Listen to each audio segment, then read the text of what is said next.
Welcome, everybody, to the Optimize You podcast, the place where Alex and I are giving you all kinds of value to help optimize you, better yourself so that you can live out the most quality version of you. So today we're going to be talking about environment, your surroundings, and how those play a role or don't play a role in where it is that you're trying to go, the results that you're trying to achieve, and the goals that you're working towards. So Alex, how we doing, man? I'm doing good, man. I'm doing good. Obviously we're recording this in early January. It's probably released in like February, but I can say, and why everybody we're doing that is because I started my new job here on the 8th of January. So my schedule is going to be a little bit different. And so just to get ahead of the game, Matt and myself through the month of December and into here early January, we've been recording a few podcasts a week to get ourselves into a good buffer zone, just so that if my schedule is a lot different, which it will be, that we at least are set up for success with a weekly podcast for you guys. But I'm doing good. I literally feel better than I felt in a long time, maybe ever right now. It's just this last year or so for me has been really like a big fucking roller coaster, just huge ups, huge downs. And it took me a long time to figure out that you can't assume things are going to be going well, right? I think that was kind of my expectations. I'm sure I've talked about it plenty on this podcast. My expectations through life has always been like perfection, right? It's been that I'm going to be perfect. It's that the results are going to be perfect. It's that the results are going to be linear with whatever I'm doing. And that I always kind of bit myself in the ass. I always ended up it made the lows so much lower because I thought that it was going to be high, right? I thought that when I was riding the high, I thought I was going to ride it forever. I thought, I was on this high wave. It's just going to keep going and going and going. It's only going to get higher and higher and higher. And the realistic thing about all this is that there's always going to be lows. A lot of times they're just out of nowhere, right? They have nothing to do with you. Some random shit happens. It's out of your control, right? But if you expect it, like I have, I just expect that I'm going to continue moving forward, but that there's going to be speed bumps. There's going to be roadblocks. There's going to be shit that I don't know is coming that happens. And that has been really just the best thing, that alongside just really making the intention of my day to be loving and compassionate towards myself and to do the most loving and most compassionate thing for myself. I think those two things combined have led me to finally really feel set up for success, really. And so I feel amazing. I finally made dating a priority. Obviously we've talked about that a few times. You're also in that. And so I think that combined with meeting somebody really awesome has put me into a really, really good spot. But how are you doing, brother? Dude. Good, man. And it sounds like you're in a good spot too. We've talked, of course, over the course of a few months here, consistently. And so just to see your transition and where you're at right now is really cool, dude, because I've seen the other side of it, right? And they always say too, okay, you're getting ready to go through the darkest moments, the heaviest storm right before your breakthrough comes. And you can absolutely see it, through your energy, through your exuberance, through everything that you do. So it makes me happy, man. I see exactly where you're at, brother. So it's cool, man. And yeah, absolutely. You could totally see just a 180, man. And it kind of segues into what we're talking about today too. And I think this will probably have a huge role in what had success for you as well. As you moved, right? You moved from Minnesota down to Arizona. You literally changed your environment. How'd that affect you, man? Yeah, dude. And really, it right away, it affected me in a way that I didn't really see coming, where it's, obviously from Minnesota to Arizona, completely different change in the winter. Right now, here it's 65 and sunny. In Minnesota, I think they're getting some snow here this week, right? So completely different just climates in general. And that has been a really beneficial change. But right away, I'd never actually lived alone before. And so coming down here, living alone for the first time ever was very lonely. It kind of put me into a place where I was like, oh, I could just stay here all day, right? I found myself getting lazy. I found myself gravitating towards marijuana, starting to smoke again, starting to do that led me into the munchies, ordering a lot of Grubhub, ordering a lot of donuts, sweets, all this stuff, not feeling good about myself, putting on weight, really just kind of going through a spell where the environment put me in a spot where I wasn't expecting that, right? I was expecting this to come down, everything to be roses and butterflies, this amazing change. And it ended up really kind of socking me in the face. So the environment right away was really, really difficult for me to figure out. And, that kind of led me to also realize again that like just substances for me are just not, they just don't lead to anything good. Like quickly accelerate me into a bad mental state and then lead to other habits that I don't want to do, that don't make me feel good, that don't put me in a good headspace. And so I think that that's where the environment can really dictate you in a negative way. So it dictated me the negative way. And then now it's kind of dictated me more in a positive way where I'm trying to see the more positives. I see that living alone has its benefits, right? Like it has the benefits of me being able to keep the house however I want to keep it, right? Me being able to relax and not have anybody around at certain points, which is nice to decompress and like be able to do that.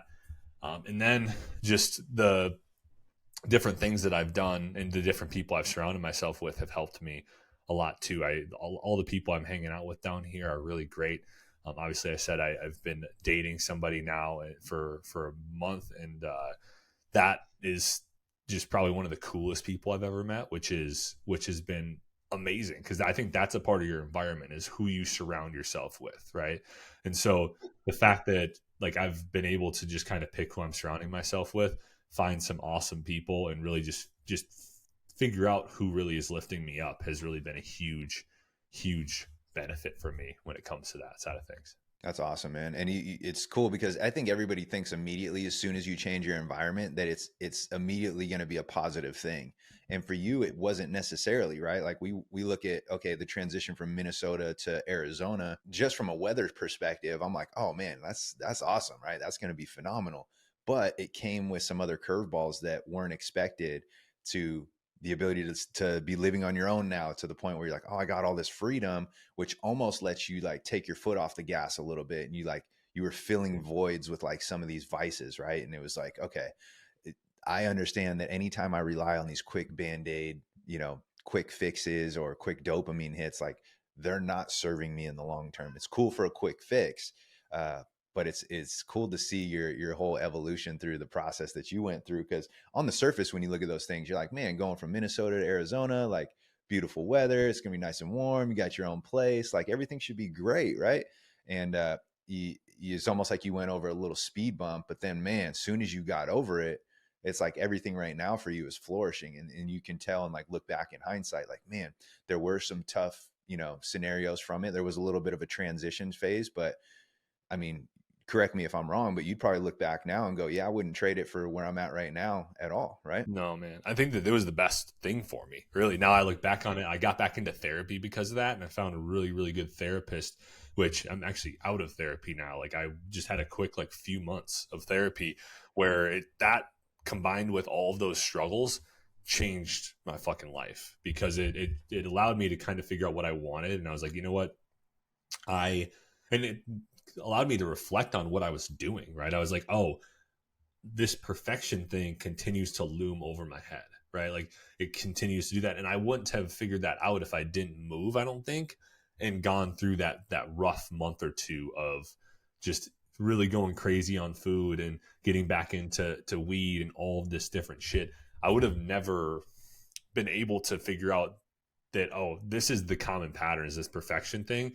And then also this is the common pattern that I actually talk about, being kind to myself, right? I talk about that with, I'm like, it's so like we're all assholes to ourselves, all this shit. But I never was successful with it because it was never like the top of mind intention thing, right? It was never something that I actually like was like, this is my goal through the day, is to make sure that whatever I do, I'm being kind and compassionate to myself. And then also having the different layer of, I was like, you know what, there's this thing with addiction, and you kind of see it with people who struggle with maybe alcohol or drugs or whatever, that I think that like dishonesty comes into play sometimes, where you just, with yourself, you try to lie to yourself and try to put one past yourself, but also with others, maybe not, I don't know if they would consider it fully lying, but like not telling the whole truth, right? Like, which is kind of lying in a sense, right? It's like kind of you're leaving things out of telling people things, but more out of a place of guilt is kind of where it was coming from me. So like I realized that, and I was like, you know what, I'm going to make being kind and compassionate to myself at the top of the list, and I'm going to make honesty, kindness, and compassion with others and myself at the top of the list. And those are kind of my intentions throughout the day, alongside like that whole motto of just 2 steps forward, 1 step back, expecting the speed bump, expecting the roadblock so that it's not demoralizing. And through that, I've just kind of figured out this like formula that is really beneficial for me, the expectations, right? What I expect from myself on a daily basis, what I intend to do. And then it's easier when shit comes. It's not like I'm perfect with it, but it's just, it makes things so much easier because I know, and I see the reminders come up every morning, afternoon, and evening that tell me those things. And then so like it's kind of like wired into my subconscious now that out of default, I'm honest. Out of default, I am kind. Out of default, I'm compassionate. And I've always been good at those with other people, but it's always been myself that has been the struggle. Is the honesty thing I haven't always been good at with other people, but the kindness and compassion thing, I feel like I'm a kind person. It's just a matter of like I was never flipped that towards myself, and so I think that environment change was key to those change, or that kind of formula showing itself to me. And then now I've bought into that for like a month and a half or so, and that's a good amount of time to kind of make a lot of those things a habit. Dude, it's so awesome too. And so as soon as you made that realization, and especially the thing with the kindness, right? You made that acknowledgement, like I'm being kind to other people. I'm not necessarily being kind to myself, and it's not in the forefront. Now all of a sudden when it is, and you make that acknowledgement, the standards that you have set for yourself now are at a certain level, right? They start to raise. And so now your standards adjust to the point where, okay, I saw the improvements and the progress from when I am kind to myself. And so now for that, I start to progress in the right direction. My standards start to elevate for myself. I'm no longer mistreating or using quick voids to, put a quick band-aid or a quick fix on this thing. I'm actually being kind to myself. And so for that, my standards for myself also elevate. So it's a cool thing that you see, like just by surrounding yourself or placing yourself in an environment, even initially, if you don't have that initial thought of like, oh, I need to be kind to myself, you came to it. And then from there, standards elevate. We talk about it all the time. Ed Milet refers to it as the thermostat, right? Like put yourself around, if you're a 80 percenter and you put yourself around other 80 percenters, like you're going to be the 80 percenter. If you put yourself around 90, 95 percenters, by default, you'll elevate up, right? Your standards start to raise for yourself. So I think it's really cool, man. You put yourself in a surrounding that was different than what you're used to, different than home. Place yourself in a new environment, got over a speed bump. Not only did you get over it, you're expecting speed bumps to come your way continuously, right? It won't be the last one. And I think that's really important too. That part that you talked about is like, dude, expect the speed bumps to come. I tell it to my clients all the time. Like, let's look for speed bumps. Like, not necessarily like, let's go and search for them and like, let's go like entertain them, but just expect them to come, because they that way you don't get blindsided by it. And then you're like, oh, okay, I was expecting that. Let's create an action plan on how to work through it. And that's been really successful with my clients. I got a message today from one of them who saw a post that I made literally on this topic that we're talking about, as far as environment and how it affects your standards that you have for yourself. And she was like, the timing of that couldn't have been any more perfect. I won't say her name, but she's basically going through a lot of family stuff, to the point so much where she lives in California. She's going to move across the states to North Carolina. She has family in North Carolina. And she said, your post hit home this morning about changing your environment, and if it's not conducive or productive towards the things that you're trying to do, to remove yourself, to change it. And so she's literally like booking and making plans for her trip to move from California to North Carolina. And just by doing that initial thought of like, I'm going to change my environment, she said the weight on her shoulders was just lifted off. She doesn't have the pressure of the people that she's living with right now, who make it difficult down to little small things of like, when she's meal prepping and when she's meal cooking, they overtake the kitchen from her, and they like, whether they use her supplies or they use other different food, and they just make it very difficult for her. And they're not congruent with where the direction she's trying to go. They're very selfish in their own ways. And so that environment, those people, even if it's family, especially if it's family, aren't serving her. And she also has a kid too, right? So it's like she's putting herself in a different position to be like, okay, let me place myself in a better environment, something that's more affordable, something that where I can thrive, help grow my family there, and then also be around supportive people.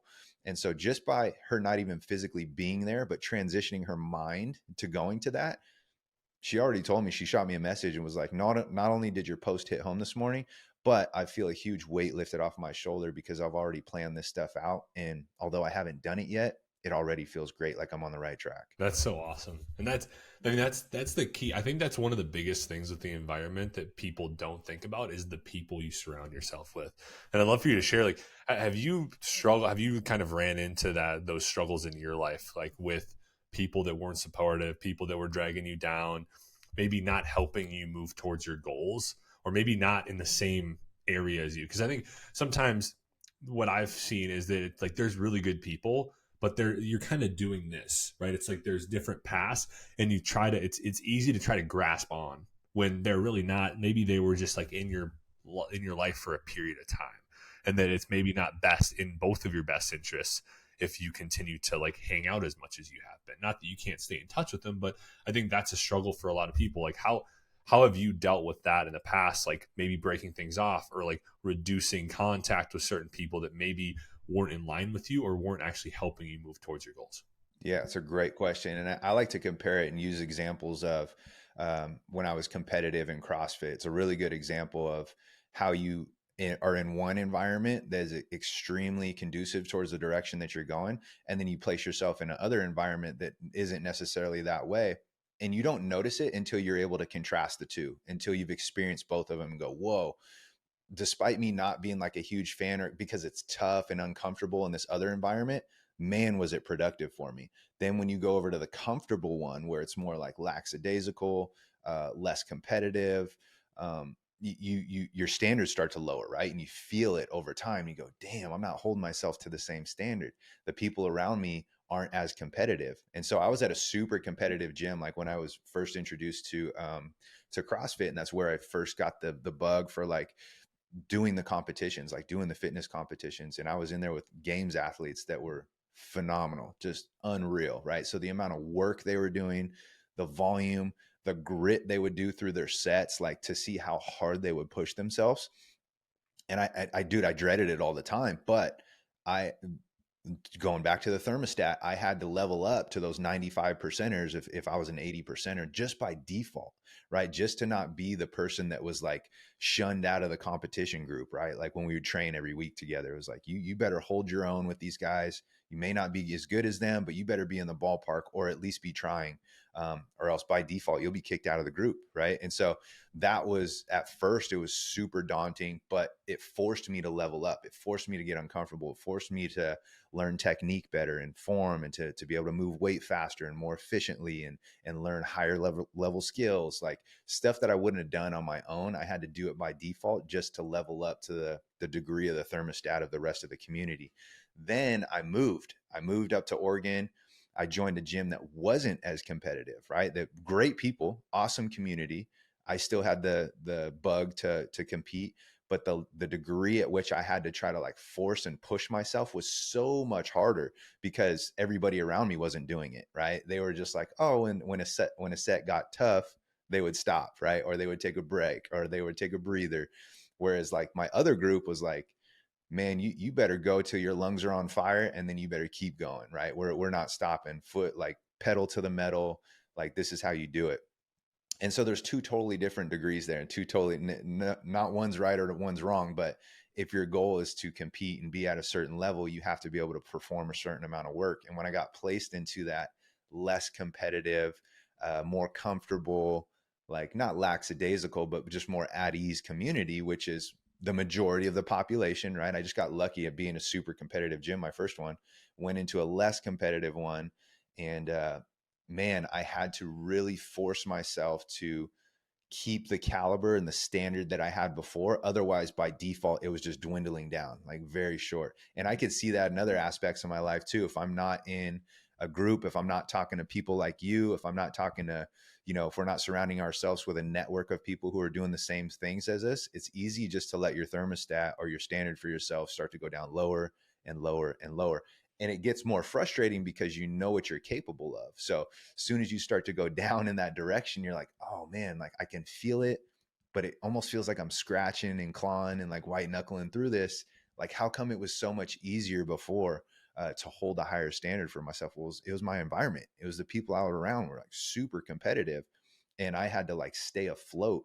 And I was almost like, you're almost the anomaly or the person, the odd man out. Nobody wants to be the odd man out. So you do everything you can to try to fit into that environment, to fit into that group, to fit into that tight knit community. And so it forces you to level your game up by default. And I'm using a fitness example, but we can use it in business. You can use it in friends. You can use it if you're trying to improve your relationships. Like whatever it is, like what are the people around you? my buddy words it like this. He says, hey, we were starting a business together back in the day, and he goes, dude, I don't want anybody joining us or in our group. He worked with Nike and Jordan brand for like 15 years, like huge branding guy. And he goes, dude, I don't want anybody coming into our group if they're not a pipe hitter. He's like, dude, I just want top caliber.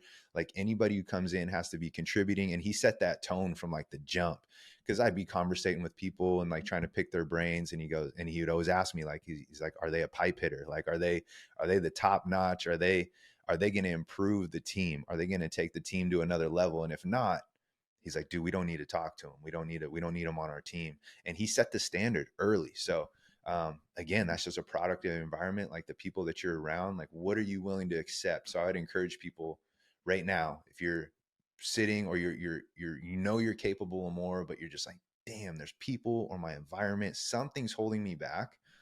Ask yourself, what are you allowing to be around right now that is keeping you at average, that's keeping you at mediocrity, that's keeping you at this low threshold that you can break through, that you're capable of more? What are those anchors that are holding you down? That's what I would encourage people to ask, because sometimes they're hard to see, man. They're not always easy to see. It could be a habit that you're doing. It could be a very specific person that you love, that's near and dear to you. It could be anything, really. I'm sure you've had those in your life too, where you're like, things that just hold you back, that you almost had to give it some more thought. Like, is it a person? Is it the place I actually live? Is it the community that I'm a part of? And if you give it some thought, usually you can pinpoint it. Have you ever had to do that and really think about, like, man, what's the thing holding me back right now? Is it me? Is it my vices that I'm going to? Is it my family members that I'm surrounding myself around? Like, have you had to give those some thoughts before and try to pinpoint things for you? Oh yeah, dude. No, many times. Because I relate so heavily with what you said there. Like and just to say, like, my life is so much better ever since I started getting into coaching and surrounding myself with other coaches, because that was, like-minded. I mean, me and you talk all the fucking time. Like, we're like-minded. We're both growing. We're trying to get to the next level. Obviously, like, all that stuff is huge. Like, talking with people like yourself, like Nick, like, all of my other like coaching friends as well has been huge, because I always struggled with, I love my high school friends, right? But I feel like a lot of times that's where some of the struggles come for a lot of people, is that you're kind of grasping on to these people maybe that are great people and that you can still have contact with, but that are really not doing you good anymore, right? Like, if that makes sense, where it's like, I've kind of seen that as where, where I struggled, I've talked about on this podcast, like my addiction struggles with alcohol, and that being sober changed the relationship with a lot of those people in my life, right? Like, you're not hanging out with them as much anymore, because a lot of the times, like, what we did, it was surrounded around alcohol, right? Like, that's just the way it was. And so, like, that was a huge move in my life, where being able to get away from alcohol, that changed a lot of my environment, right? That shifted my environment, because now I wasn't going to parties anymore, right? I wasn't necessarily hanging out with these people where I was doing maybe some stupid fucking things after we got drunk, right? Like, just like all this stuff. And then, another thing that comes to mind as well is just the move down here. I talked about it for like 3 years, going down south, right? I was like, I need to go down south. And I hated the winters. Like, it's just depressing in Minnesota. People like it, right? Some people like it. I'm not knocking people who like it. I just felt depressed throughout the winter. I didn't have anything to do. When I was drinking, that's all we fucking did, is like drink. It was like, what are we doing while we drink? Are we going to go play bingo and drink? Are we going to go bowl and drink? Are we going to, like, that's all it was, right? And so it just kind of perpetuated those struggles with alcohol. Felt like I drank a lot more in the wintertime because it just was nothing to do. And I felt like I needed it to be the best version of myself. I really did not like myself. Like, I didn't like the sober version of myself. And so quitting alcohol was huge, but then moving down here was huge because that got me away from something that just I hated half the year in Minnesota. So then like that environment wasn't serving me anymore, right? Like I had family around. That's amazing. That was the hardest part to leave, right? It was like all my family lives in Minnesota. Very difficult. But when you hate half of the fucking year and you can't do anything, then at what point is the environment not serving me anymore, right? So I come down here, it's sunny all the time. I can golf all year round. Like I can walk outside and not have to put on a burqa. Like it's you can go do things that this is where I thrive. Like I love being outside. I love the sun. Like that is where I'm supposed to be. And so like that's another example of just having to evaluate that and like it taking a long period of time because of family, because I love my family and because they're like I'm close with my family. But in the end, like growth happened like these just the first 3 months of being down here. I've had more growth than I've had in a long time because I got so uncomfortable, right? I'm living alone. I'm in a different state. I don't have a lot of friends down here, although I do have friends. And then you just like I had to force myself to get out there, right? I had to, and it worked out well. Where I've been kind of just transitioning my business to the side now again, and it made the an area just for a few months where I was able to really make dating a high priority in my life for the first time ever, right? So then like you start to see these different things like happen because of my environment change, right? So I'm grateful for all of those experiences, and it just I don't know. It just kind of goes to show, like, just a small change. Like, it doesn't even have to be a big change. I guess, although both those are huge changes, actually, now that I think about it. But, like, just like you said, that question of asking yourself, like, what is it? Like, what is this thing holding me back? At one point, it was alcohol. Like, there's been times when it was like weed or, some other substance, right? And then there's times where it's like, oh, the state you live in is just not conducive to the way you live life and the way that, like, helps you thrive. There's people, there could be like I've had people that I've had to really limit my time with, and not even bad people, right? Like good influences in my life, just people that were going the opposite way than me. So I don't then at a certain point it's like, okay, they are going the family kids route right now, like I'm going the business route. Like it just our paths were going so far in the opposite direction at that certain times where it was like, okay, like this is not somebody, it's somebody I'm going to talk to every once in a while, but I'm not going to try to go out of my way and hang out with this person as much, right? And so you see these kind of things, or you see the person who's like always putting you down, right? It's like, oh, like they're always like knocking what you're doing, making fun of the fact that you make these healthier decisions when you go out to eat, making fun of the fact that maybe you're not grabbing like a cookie at Thanksgiving or at like the event or whatever, that you're kind of watching the way they're eating, or oh, why aren't you drinking, man? Like come on, like let's drink, and like all this stuff, right? Or like making fun of you for going to bed early because you're trying to get good sleep. These are the kind of people that you really got to get the fuck out rid of, and that goes for, and it's harsh to say, if their family, like first off, have a conversation with these people, right? I think that's huge. But like if they continue to do the same things, get rid of them. Like it as hard as it can be in certain situations, like maybe you've known this person for 20, 30 years, your whole life, whatever it is, like there's a certain point when you gotta do what's in your own best interest. And sometimes it's very difficult, but getting rid of these fucking people is key. Yeah, dude. And it's trimming the fat, right? It's like getting rid of the excess weight that's holding you down. It could be a person, could be the place you live.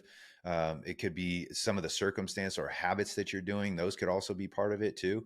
And maybe you're doing habits because you're in a certain environment, right? Like for you, you're like, man, it's cold here during the winters. The things that we do are bingo, we bowl, and they all have to do with alcohol too. So it was like, what were we going to do with drinking, right? And so it's very heavily environmental driven, right? With the people that are around you who are very used to doing the same things during a certain time of the year. And so it almost becomes habit by nature, right? It just gets ingrained into us because it's all we know. And so by removing yourself from that circumstance is one of the easiest and simple ways that you can elevate your game, your standards, up level your whole well-being and lifestyle, just by removing yourself from some of that stuff. Because I think it's harder to stay in that environment and try to change when you have those things still going on, especially if you were somebody who was, you know, very adapt to doing those things. They were like traditional for you. They were just, hey, this is just what we do every time it gets cold out and it starts to snow. Like these are the habits that we do. And you can find it in your everyday life too. Like, man, I know around a certain time of day right now for me, if I'm not actively doing something right around like that 2 p.m. mark for me, dude, if you give me like 5-10 minutes, I'll fall asleep. Like that's just me. That's how I am. I get up early. And so if I didn't get like optimal sleep the night before, I'm like, man, but if I'm productive and I'm doing something and I'm active and I'm, sticking to my schedule, 2 p.m. will breeze by and I'll be fine. I'll be super active. I'll be in depth in something. But if I'm not and I'm distracted or I'm scrolling through social media or I'm doing something that doesn't serve me, I can easily just be lazy and like want to fall asleep. So that's a very small example, but I'm just saying it'll be dictated by your environment, what your habits are based on the environment that you are in, and are they conducive towards you or not. And you brought up the point too, where like those are, I'm gonna preface people with like, those are good problems to have if people start judging you for the cookie that you didn't eat, or you going to bed early and sleeping, or you making more healthy, conscious decisions when you're out at dinner with the whole family. Like, that means you're on the right track. They see it, right? Other people see you being conscious and trying to make an effort, and it makes them feel uncomfortable. And so for that, they want to portray their own insecurities on you and make you feel bad because you're making them unintentionally feel bad because you're being very strategic with what you're doing. It shows that you give a shit and you're trying to make a change. And they're saying, whoa, whoa, whoa, whoa, don't make change without us. Like come visit us. It's more comfortable over here, right? It's easier to stay stagnant and stay over here. So I'll preface that and just tell people like, hey, that's how you know you're on the right track. So much to the point now where you're the people who did once make fun of you for that thing, they just know it's your new normal, and you actually end up changing the tides and they start to shift, and those people now see that that's your new normal, and that see that, hey, maybe I can do that too, right? You'll inspire other people in your process if you have the ability to stick it out. So if you are in that situation where people are making fun of you for doing these healthy things, for doing these things that'll change your body and change your life and better you, you're on the right track for sure. Yeah, and they just aren't that disciplined, right? Like that's the, like you said, they're projecting their own insecurities, but they wish they were that disciplined, right? That they could make those choices.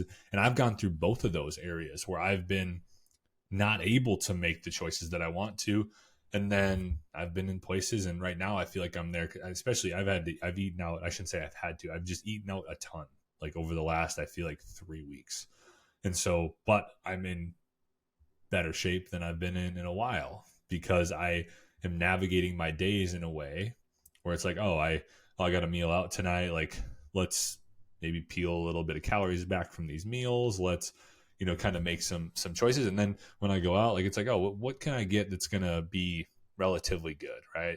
Or maybe I don't some days, right? Like, but then, most of the time, I'd say like 80% of the time I go out, I'm like choosing maybe like a salmon dish, or I'm choosing like, maybe like a salad sometimes, or like, just kind of making these choices that are a little bit more cognizant of my goals right now, which is to stay in good shape, to stay feeling good, to like, just kind of continue moving the needle forward. But another thing I think of as well when it comes to environment is, and this is something I've struggled with a lot in the past, and I talked about it a little bit on this episode, but just knowing yourself, I think, is so key. And especially when it comes to one of the biggest struggles for people in what foods you keep in the house, right? When it comes to the health and fitness side of things, I think that there's certain people, they can have all of the junk food and all of the candy and sugar and whatever in the house, and they don't feel the need to eat it, right? And it's not like a thing. And I know me and you are pretty similar in this, where we have that shit in the house. Like if I have,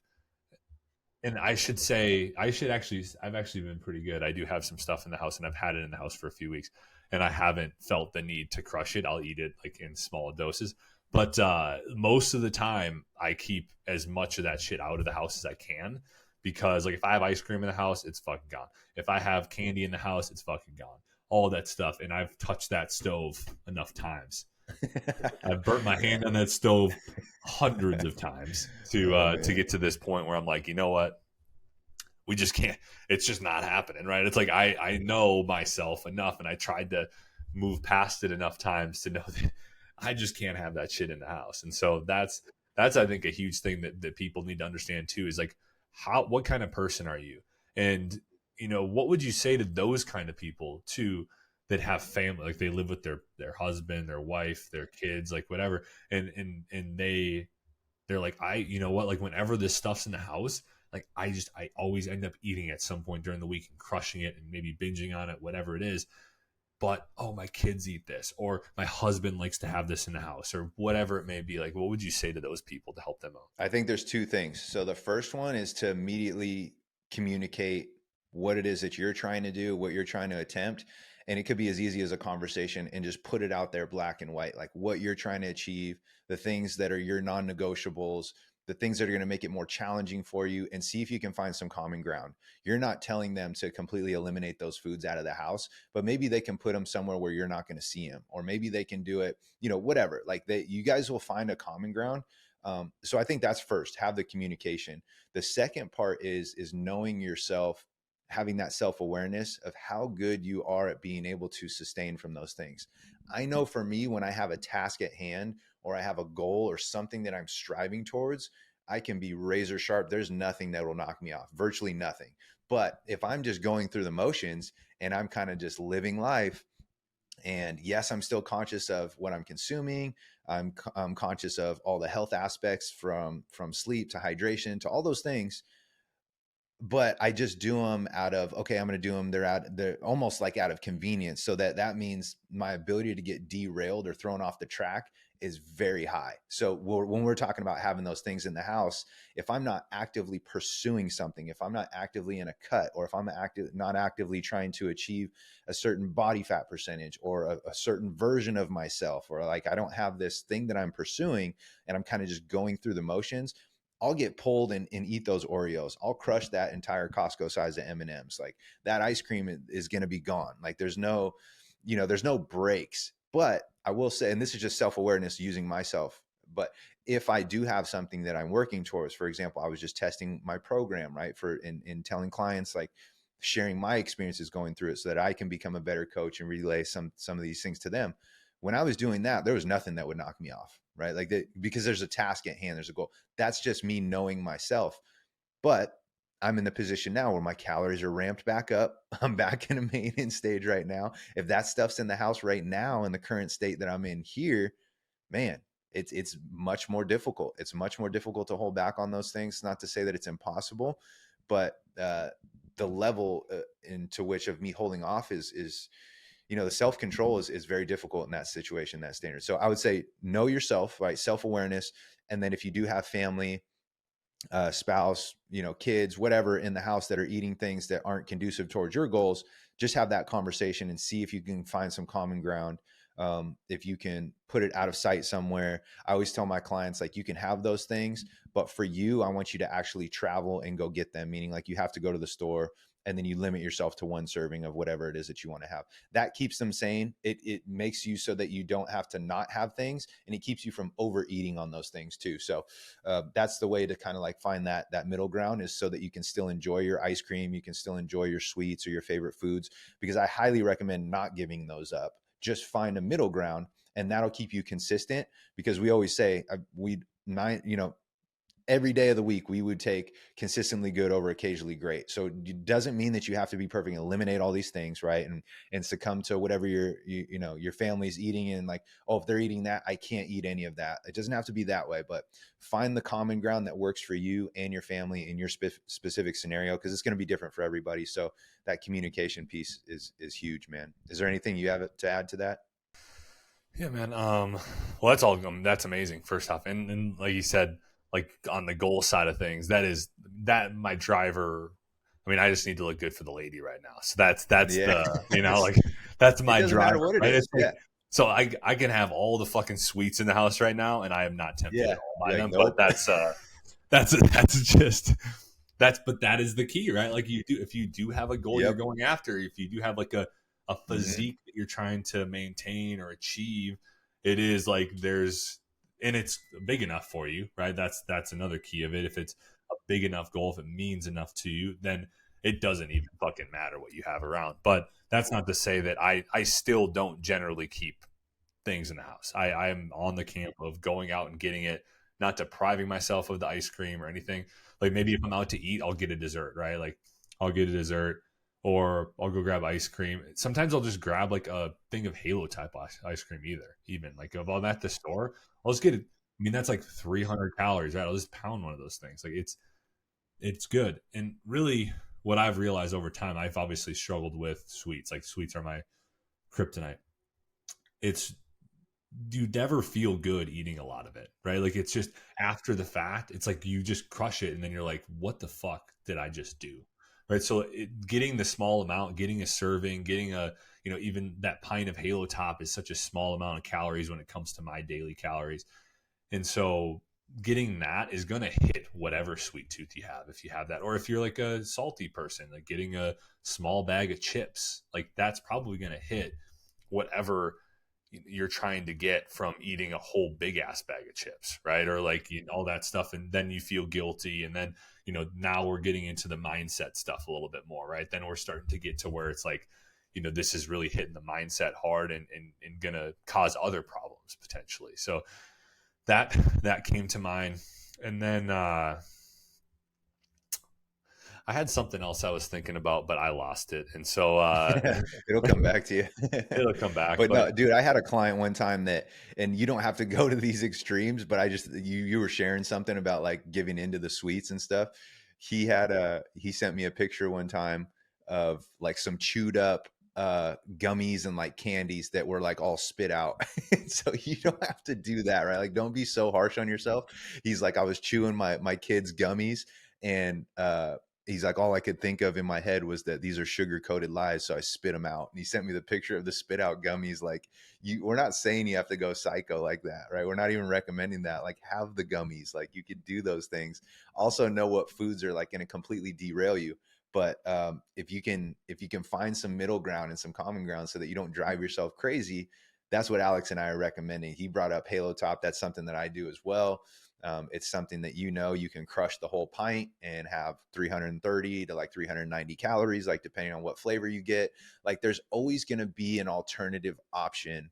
And even if you want the real thing, like go ahead and go for the real thing, but just do it. There's a difference between mindlessly snacking and eating those things and eating yourself till you're sick versus strategically being intentional about what you're doing and having portion control and being mindful in the process. And it really just comes down to that self-awareness. So if you really lack self-awareness and you don't have the discipline around those things, then that's a skill that you have to practice. It takes time. You got to get repetitions in with it.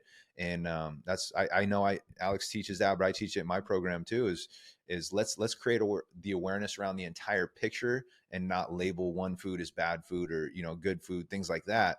But let's just see how we can include it in the overall total daily intake. And I promise you can find some middle ground. You can make it work. Yeah, man. Yeah. And really that's where it always comes back to knowing yourself. I think that's the key and sometimes that just takes trial and error, like figuring stuff out. And for me, it took me a long time to figure shit out. Like it just took me years. So don't beat yourself up if it takes you a while to figure it out, but it's all a learning process. It's all a learning process. I know I can't keep certain foods in the house. I know that, if I go like I know a lot more about like what I need as well. Like, oh, I need the sweets a little bit, right? Like that helps me a lot to go out and get those things or to mix those in throughout the week. It's about knowing what you like. A lot of times people will just completely restrict the things that they struggle with when that's generally going to cause more problems down the road when you do have access to them. Like if somebody brings it into your house or if you go to an event, like I've just had that many times where I've tried the restriction aspect of it. I've tried to like completely just get rid of sweets from my life. And then what happened is maybe I did that for a month and I was successful, but then something came up where there was access and then I went crazy. And then maybe like I was like, fuck it after that. Right. And then I started eating them a lot more. And you just kind of, it's just been all that shit has happened to me. So now I'm just in a spot where I'm like, you know what? Like I don't judge, like any food is fine. I'll eat it. Like I try to just stick with the 80-20. I'm not using a direct science to it. Some weeks it's maybe 60-40. Other weeks it's more 90-10. in the end, like it ends up being 80-20, and we feel good, like whatever you need. And that comes from also figuring out what you need, like what foods help you feel your best, what percentage of quality foods help you feel your best, like, but also make it so that you're not going crazy and like constantly saying no to things, and constantly, like, some people take it to this extreme that causes way more stress in their lives, where that's the thing with me is like I'm a very high anxiety, like I have the ability to kind of just my mind never stops. So like it's just that kind of causes anxiety sometimes and stress sometimes. And so the more simple I can keep it and the more I can just like not restrict myself in any area of my life has seemed for me to be the best formula. And so I would just challenge anybody out there to like just really, maybe you haven't even thought about it before, right? Like you might even know, like you might like almost kind of have an idea if you look at it, right? Look at your last year, look at the struggles that came up throughout your last year. Like what foods like do you tend to struggle with? Like what scenarios like are really hard for you to deal with?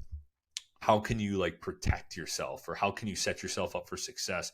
And then like try out some things, like oh shit, like yeah, I do struggle with candy if it's in the house. Like try getting it out of the house and doing what Matt and myself were talking about, where you go out and get it.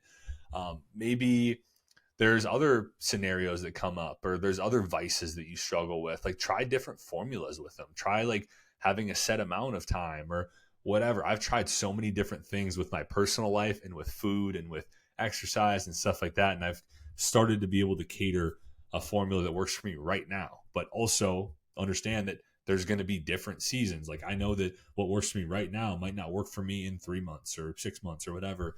And that kind of goes back to expecting speed bumps and being able to make adjustments, and really just knowing yourself at this moment and figuring out the changes as you go. Yeah, man. Self-awareness is huge. So hopefully this was able to provide you guys with some insight.